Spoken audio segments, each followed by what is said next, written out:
Wow. The Bulls lose to the Orlando Magic, a young Orlando Magic team at the United Center on Friday night. So that means the Bulls have lost 4 straight and 6 of their last 7. But don't let me bury the lead. Zach LaVine, that Zach LaVine, who secured the bag in the offseason, was benched in the fourth quarter by Billy Donovan because he shot 1 for 14 from the field. He had 4 points and 2 assists. You ask Hood, was he in foul trouble? No, he was just benched. The Bulls were down as much as 19 points to a young Orlando Magic team and still trying to figure out who they are. Their future is the lottery again. Their future is to try to get younger again. But yet somehow, some way, the Bulls once again played down to their competition in the Orlando Magic. 4 straight losses, 6 of their last 7. That's where the Bulls are right now. So now the Bulls are 0 for 7 in clutch games, meaning that when the game's on the line and when it's close, the Bulls can't pull it out of the fire. 0 for 7 in these games. So I'm watching the game, and down the stretch, when you need to have 2 key free throws, I'll take 1, but I want 2 key free throws from Vucevic. He jagged them both. Missed them both.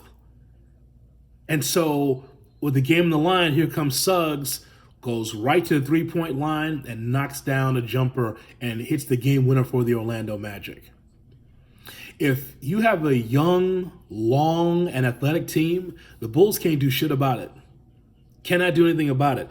I saw Wagner be able to go right to the basket. I saw Wendell Carter Jr. You think that he might have been a little bit inspired to take on his old team? He has really turned his career around being with the Orlando Magic. Bol, who I called his games for the Windy City Bulls, Manu Bol's son, long, athletic, goes to the basket. Mo Bamba, Suggs had 20 points in the game. That was an Orlando Magic team that just went out there and said, okay, we're just going to just go for it. And played really good basketball.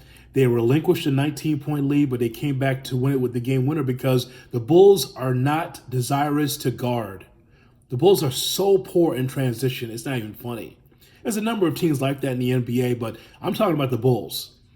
A team that's supposed to be at least be able to stay in front of their man. It is amazing how easy it was for the bigs to get inside on the Bulls defense. We know that the Bulls are not very big. We know that they're not long and athletic, having 4 or 5 guys that can do that. But boy, no team defense at all from this team. You know why the Bulls are struggling right now is because they just don't stop anybody, especially in transition. But again, let's get back to Zach LaVine being benched. I watched the Billy Donovan press conference here. I was just watching the press conference, and he's doing a lot more bull-splaining. Oh, the bull-splaining. It's the best. He's trying to explain why he benched Zach and what's happened with Vooch, and he was upset because there was no offensive rebound after they missed free throws. Hey, man, it's about execution. And the execution has been poor for this basketball team. It has been. Doesn't mean they can't turn it around, but I'm talking about tonight. Watching how they played is pretty bad. 5 for 21 from 3-point range for the Bulls. At home against Orlando, anybody can beat you any night. But my point is that the Bulls had to play a hell of a lot better. Did they rally in the game? Did they tie the game? Did they take a little bit of a lead late in the game? That's not the point. You've got to close that out. And they did not against Orlando. So people wonder, what is going on with this team that they gave the Magic their first road victory of the season? Was Zach LaVine's benched? Now people are going to start looking like, wait, the guy's got all the money. Now all of a sudden now he's getting benched. How come he can't close out that game? It took Javonte Green, and shout out to him, a couple of really great field goals. He was able to get to the basket. That was really great for him. But the bottom line is that this Bulls team is just not good enough right now. And again, it's November, but they have a long way to go. If you don't get it done defensively, you're not going to win many ball games. What did you think of the game? Respond below.